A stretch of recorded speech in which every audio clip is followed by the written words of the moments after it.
네, 여러분 안녕하십니까. 2025년 6월 8일. 자, 오늘은 강림주일, 성령 강림주일입니다. 자, 오늘은 이제 스가랴서 19번째, 19번째 시리즈인데, 특별히 뭐 성령 강림주일이라고 말씀을 맞춘 것은 아니지만, 어떻게 또 내용이 어느 정도 비슷하게 흘러갑니다. 오늘은 스가랴서 12장 10절 말씀을 본문으로 은혜의 전제 조건 회개라는 제목으로 함께 나누겠습니다. 10절 한 절이니까 다 같이 한번 보겠습니다. 내가 다윗의 집과 예루살렘 주민에게 은총과 간구하는 심령을 부어주리니 그들이 그 찌른 바 그를 바라보고 그를 위하여 애통하기를 독자를 위하여 애통하듯 하며 그를 위하여 통곡하기를 장자를 위하여 통곡하듯 하리로다. 자, 스가랴 시리즈를 하면서 계속 본문의 배경에 대해서 설명을 드렸습니다. 그런데 오늘 또 다시 한번 이제 생각을 해보자면, 스가랴서는 바벨론 포로 귀환 이후 기록되었습니다. 주전 520년에서 480년경 사이입니다. 당시 유다 백성들은 성전 재건을 진행 중이었죠. 그리고 페르시아 바사 고레 왕의 지배 아래 있었습니다. 오늘날로 치면 이란 쪽이죠. 그리고 하나님의 회복과 메시아의 오심을 간절히 기다리던 시기이기도 했습니다. 그리고 지금까지의 스가랴서 메시지는 하나님께서 예루살렘을 대적하는 이방 민족을 심판하시고 유다를 보호해 주실 것을 선포하시는 내용입니다. 자, 10절 상반절 보면 내가 다윗의 집과 예루살렘 주인에게 은총과 간구하는 심령을 부어주리니, 하나님께서 이스라엘 백성들에게 은혜를 주시고자 작정하시고 간구하는 심령, 즉 회개의 영을 주신다는 말씀입니다. 우리가 하나님께 회개하며 주님 앞에 나아갈 수 있는 것은 하나님의 은혜의 결과입니다. 우리의 마음과 영에 찔림을 주시는 것입니다. 이거를 보통 양심이라고 하죠. 그러나 그럼에도 악인들은 그 찔림을 무시하며 끝내 은혜를 거부합니다. 이것은 하나님의 은혜 자체로 우리들의 구원 문제가 보장받는 것은 아님을 의미합니다. 즉, 하나님께서 아무리 회개를 통한 구원의 기회를 주시고자 해도 사람이 이를 끝까지 거부하면 결국 그 심판의 책임은 본인에게 있다는 의미인 것입니다. 또 자신이 하나님의 은혜를 받았다고 하면서 은혜 받은 대로의 삶을 살지 않은 것도 여기에 포함됩니다. 교회 안에는 그런 사람들이 참 많죠. 이 구절은 신약에서 사도행전 2장과 연결되어 있습니다. 그래서 사도행전 2장의 말씀을 예언의 성취로 보고 있기도 합니다. 즉, 오순절에 베드로가 설교한 이후 회개운동이 일어나게 된 것을 오늘 본문의 예언 성취로 보는 것입니다. 어떤 말씀이죠? 사도행전 2장 27절에 그들이 이 말을 듣고 마음에 찔려 베드로와 다른 사도들에게 물어 이르되 형제들아 우리가 어찌할꼬 하거늘, 이렇게 회개의 영이 막 넘쳐서 이제 우리가 어떻게 하면 되겠냐라고 물어보는 상황이죠. 10절 계속 이어서 그들이 그 찌른 바 그를 바라보고, 자, 10절에서의 그는 찔림을 받은 존재입니다. 이 찔림을 받은 이 존재를 당시의 배경으로 보았을 때는 이 주체를 이스라엘 공동체로 볼 수 있습니다. 그런데 이를 확장해서 해석하면 바로 앞으로 오실 예수 그리스도의 고난에 대한 예언으로 보기도 합니다. 요한복음 19장 34절에 그중 한 군인이 창으로 옆구리를 찌르니 곧 피와 물이 나오더라. 또 37절에 또 다른 성경에 그들이 그 찌른 자를 보리라 하였느니라. 이 말씀이 요한복음 19장에서 성취된 것이죠. 자, 12절 계속 또 이어서 그를 위하여 애통하기를 독자를 위하여 애통하듯 하며. 본 구절 역시 역사적으로 상당히 의미 있는 말씀입니다. 이스라엘은 자신의 메시아를 알아보지 못하였습니다. 그래서 핍박하였습니다. 그러나 이후 자신들이 핍박했던 예수가 메시아였음을 뒤늦게 깨닫고 애통해야 할 것을 예언한 것으로 보고 있습니다. 그런 말씀이 어디 있죠? 사도행전 계속 2장 36절을 보면 그런즉 이스라엘 온 집은 확실히 알지니 너희가 십자가에 못 박은 이 예수를 하나님이 주와 그리스도가 되게 하셨느니라 하니라. 또 요한계시록 1장 7절에 볼지어다 그가 구름을 타고 오시리라. 각 사람의 눈이 그를 보겠고 그를 찌른 자들도 볼 것이요 땅에 있는 모든 족속이 그로 말미암아 애곡하리니 그러하리라. 네. 자, 여기서 그를 찌른 자들도 볼 것이요는 중의적인 의미가 있을 것입니다. 자, 찌른 자, 예수님 당시에 예수를 직접 찌른 로마 병정들, 예수님이 오실 때는 산자는 주님을 잘 믿고 복음을 잘 따르고 있던 산자들은 몸이 변화돼서 주님 앞에 설 것이고, 이미 죽은 자들은 어떻게 해요? 다죠. 그들도 일단은 부활해서 주님의 심판대 앞에 선다는 것입니다. 그래서 다 보는 것이죠. 주님을. 자, 12절 애통은 이스라엘 백성들이 예수 그리스도를 뒤늦게나마 메시아로 알게 된 이후에 안타까움과 두려움에서 나온 것일 수 있습니다. 독자를 위하여는 그만큼 아픔의 정도가 크다는 것을 반증합니다. 우리가 너무 몰랐구나. 자, 우리가 바라보는 예수 그리스도의 고난은 죄인된 나를 위한 희생으로 나 때문에 당하신 고통에 대한 정말 죄송함이 있어야 됩니다. 그리고 죄인된 나에 대한 진심 어린 돌이킴의 각오에서 나오는 것이어야 합니다. 그런 마음으로 우리는 예수 그리스도의 고난을 바라보아야 하는 것입니다. 제가 예전에도 말씀을 드린 기억이 있는데, 영화 라이언 일병 구하기 아시죠? 제가 그 영화를 봤을 때 첫 장면에서 정말 영화가 본격적으로 시작도 안 됐는데 첫 장면에서 울음이 막 터졌던 기억이 있습니다. 그게 왜 그러냐?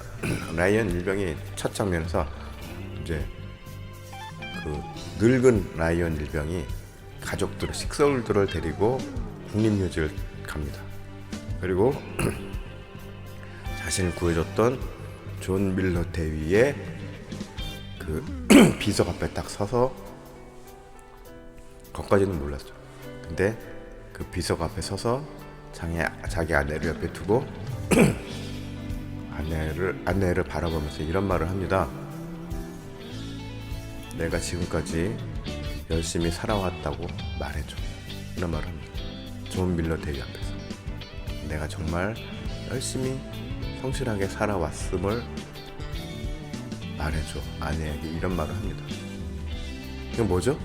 나 자신을 구해준 존 밀러 대위 앞에서 내가 당신이 정말 나를 살려준 그만큼의 그 의미 있는 삶을 살아갔다 라는 것을 인정받고 싶어하는 그런 장면이었죠.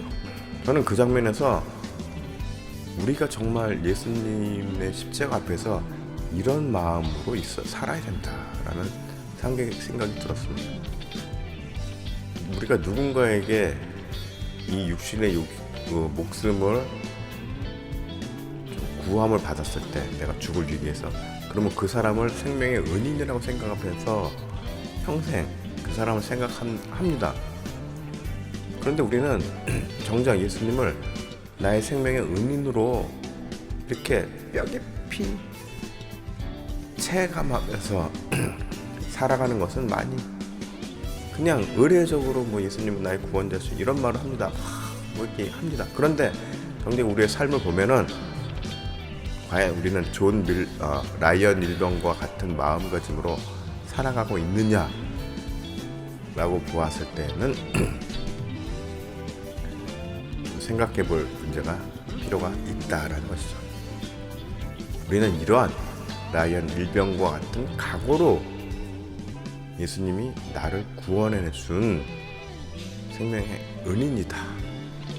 근데 그 생명은 이 육신의 생명뿐만 아니라 영원히 죽을 수밖에 없는 나의 그 생명까지도 영원한 구원으로 바꿔주신 정말로 그야말로 귀한 나의 생명의 은인이라는 사실을 우리는 늘 기억해야 한다는 것입니다. 자, 예수 그리스도의 희생은 이처럼 나를 위한 당연한 사랑의 결과인 것이 아니라 당연한 것이 아닙니다. 그래서 우리가 은혜라는 표현을 쓰는 것이죠. 나의 악함과 범죄함에 대해서 이를 회복시키고자 하는 하나님의 구원에 대한 열심이 그 배경에는 있었던 것이고, 또 예수 그리스도의 절대적인 헌신과 희생의 결과임을 우리는 기억해야 하는 것입니다. 10절 계속 또 이어서 그를 위하여 통곡하기를 장사를 위하여 통곡하듯 하리로다. 자, 하반절의 구절은 반복 강조를 위한 문장으로 이해할 수 있습니다. 그만큼 뭐예요? 중요하다는 의미라는 것이죠. 제가 성경에서 계속 같은 문장이나 단어가 반복된다는 것은 굉장히 중요한 문장이다 라고 몇 번 말씀드린 바가 있습니다. 자, 우리는 하나님의 섭리하심에 대해서 이해를 잘 하지 못하게 되면은 그냥 자기의 아는 바 범위 안에서 하나님을 판단해 버리는 경우가 많습니다. 그러나 나중에 깨닫게 되었을 때 많은 후회와 반성이 있기도 합니다. 자, 중요한 것은 예수 그리스도의 십자가 희생과 고통은 분명 나의 죄악과 나의 무지 때문에 이루어진 것이었고, 그 결과 하나님의 아들이 고통을 당하신 것입니다. 그 점에 대해서 우리들은 늘 겸손함으로 복음을 생각해야 합니다. 그렇기 때문에 더더욱 복음을 훼손시키지 않는 삶을 살려고 노력해야 합니다. 오늘날 많은 교회들이 복음을 훼손시킵니다. 복음을 왜곡시키고 복음을 변질시킵니다. 심지어. 근데 그것은 예수님을 십자가에 2번 못 박는 죄악을 저지르는 것이죠. 우리는 그렇게 살지 않으려고 노력해야 하는 것입니다. 히브리서 6장 6절에 타락한 자들은 다시 새롭게 하여 회개하게 할 수 없나니 이는 그들이 하나님의 아들을 다시 십자가에 못 박아 드러내 놓고 욕되게 함이라.